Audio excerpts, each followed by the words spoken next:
Okay, here's a look at my collection of Beachcomber. So here is just a quick look at all the Beachcomber I have in my collection. And so what I want to do now is go over them, starting off first, as always, with the original. So here is the original Beachcomber. And you could see this is a nice looking figure. I like the gray color. And you know, typical G1, you know, very minimal articulation. The hands just go up and down. You do get knee bend here due to transformation. But yeah, it's nice. So you could see where they base the character design off of. So yeah, let's just go ahead and compare this with the animation model so we can see where they base the character design off of. And you could see that they captured, you know, a lot of the details, even the little shape on the leg there, which in vehicle mode, when you transform it, you know, it has the Autobot symbol there. So yeah, let's just transform this since it's pretty easy. Here you also have to push it in as you're turning and then flip it over. So yeah, this is really nice. And they give you one of those rub symbol things, which this one doesn't really work anymore, but yeah, you could see, yeah, it's pretty close, just really missing that Autobot symbol. But yeah, this is where it all came from, so really cool. And then if you saw my review, you saw the little model kit that came with the Japanese toys. So I got this when I was really little, so that's kind of cool. So that's a look at the original G1.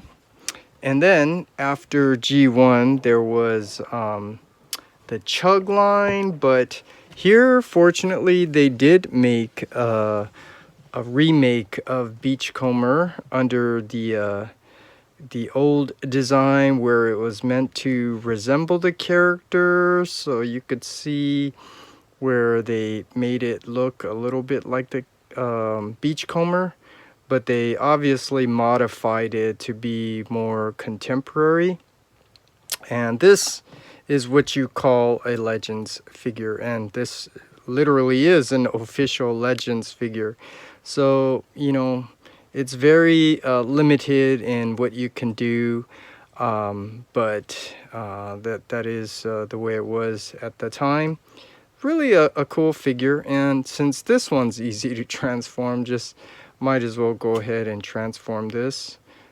Extend that up, lift out the feet. This almost transforms as similar to the Legacy. Yeah, you extend the front, pull down the legs, and then flip them over, and then tab in these arms.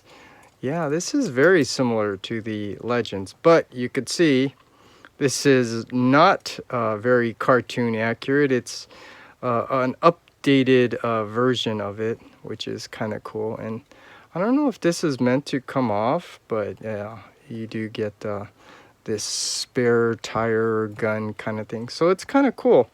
So this is what you call a Legends figure.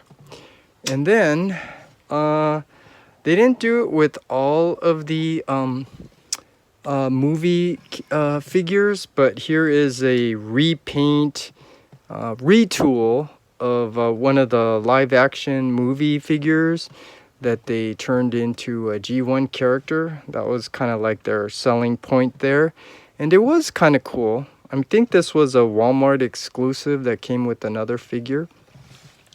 But you could see here, yeah, all the nicely sculpted detail. It's cool for what it is.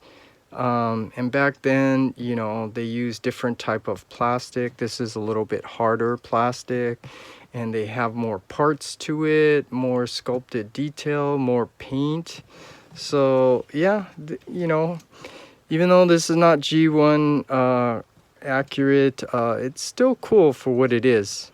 And this one is a little bit um, harder to transform, so I'll just leave it at that.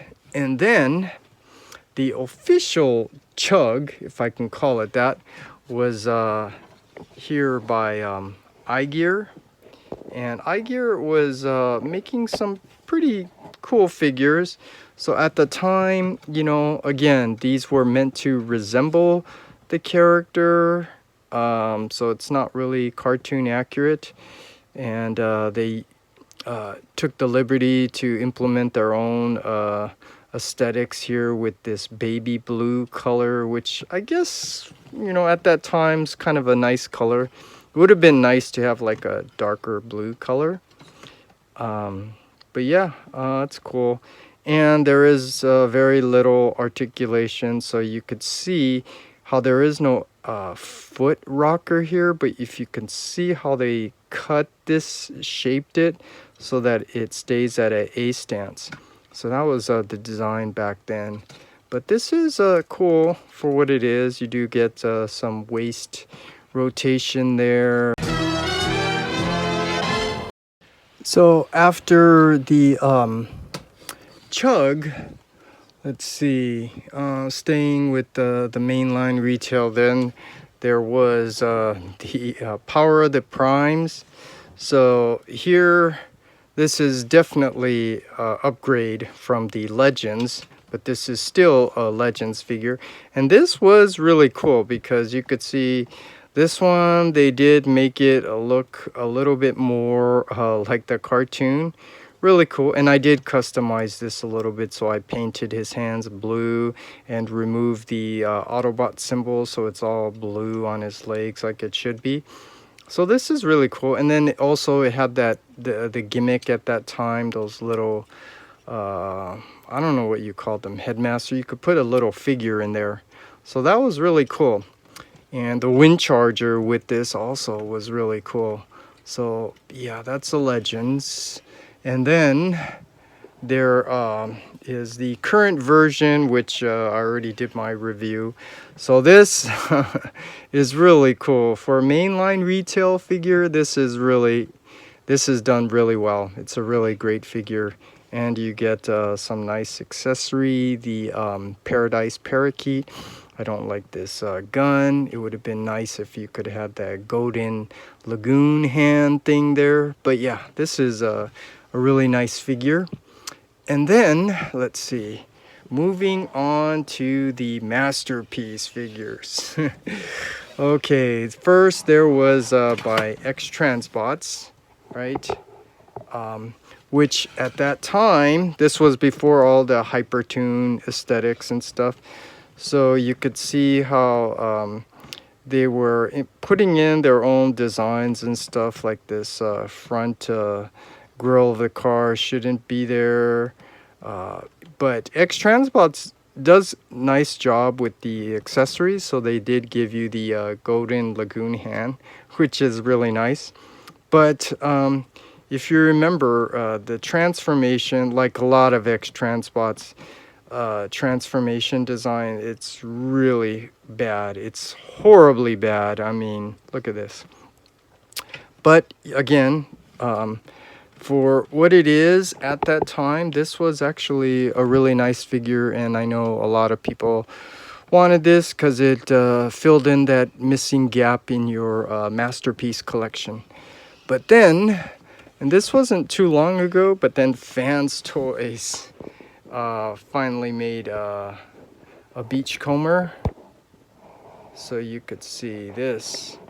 This is definitely cartoon accurate.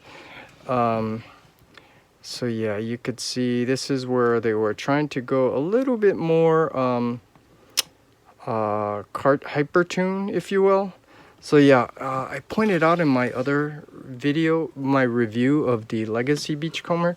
So you could see that gray chest there, and you could see how Hasbro sculpted in extra detail here. It's very simple. Same thing with the waist. You could see how it's very plain there. Here you could see the sculpted detail. Just little differences, but that's letting you know FansToys was starting to make the shift towards the cartoon aesthetics. But either way, this looks really nice.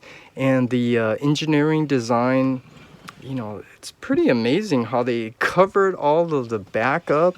I mean, all you have to do is compare it with X-Trans spots. I mean, you already know this is just way better. And then right here, this was a cool thing that they did. Let me see if I have the accessories. Yeah, how you can in his vehicle mode, you can cover this area, so then you got that silver with the Autobot symbol. So that's really cool. But anyways, this is the masterpiece version, so that's really, really nice.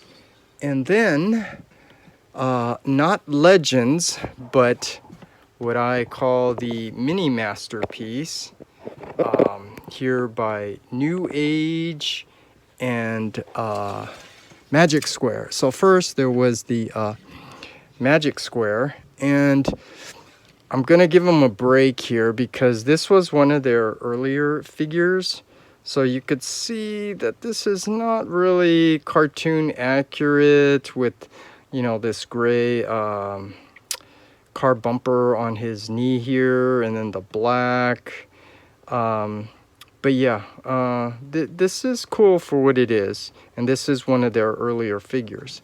But NewAge, this obviously is better than Magic Squares. And yeah, look at this. I mean, this is so cool. This is why I call it a mini masterpiece, because look, it looks like the cartoon character, just the way they handled all the detail, really nice. So yeah, this is, what you call this, a legend? I think this is a Legends. This is a official Legends. Even the Power of the Primes is a Legends. I mean, because they don't compare to this NewAge version. This NewAge version is almost similar to the FansToys masterpiece. So anyways, I'm going rambling on and on. That's my plug-in for, you know, calling these mini masterpiece. And then I didn't really want to get this, but here is the Dr. Wu Beachcomber, which is kind of cool in that, you know, it's really small. Dr. Wu, they're, you know, really small figures that they're making. They are kind of cool, but they have this, I don't know what you call them, but the proportions are very childlike, you know, very squished. So that's what you're getting with the Dr. Wu version. But that's a look at that. And there is another KO company that made one, but after seeing the review, I passed on that. And then, yes, someone always points out on my collection videos that I forgot this and that. Yes, there is a another Beachcomber. I think it was under the Energon collection or Energon series, and I didn't get that. I was tempted to get it just because it's a G1 character, but it does not look anything like the G1 Beachcomber. But anyways, this is my collection of Beachcomber, and yeah, this is an example how your collection can get really out of control. You're just buying one after another, but it's a nice collection to have. So which one is my favorite? I'd say the FansToys right there, the masterpiece, and then the mini masterpiece, or Legends if you will, by NewAge here. Looks really nice. And then it's always cool to have the original G1, even though I'm not, you know, really a fan of G1 anymore, the original G1 toys. And then the mainline retail. So this is really nice. So that's a look at my collection of Beachcomber. And so now it's just time to move on to my other videos.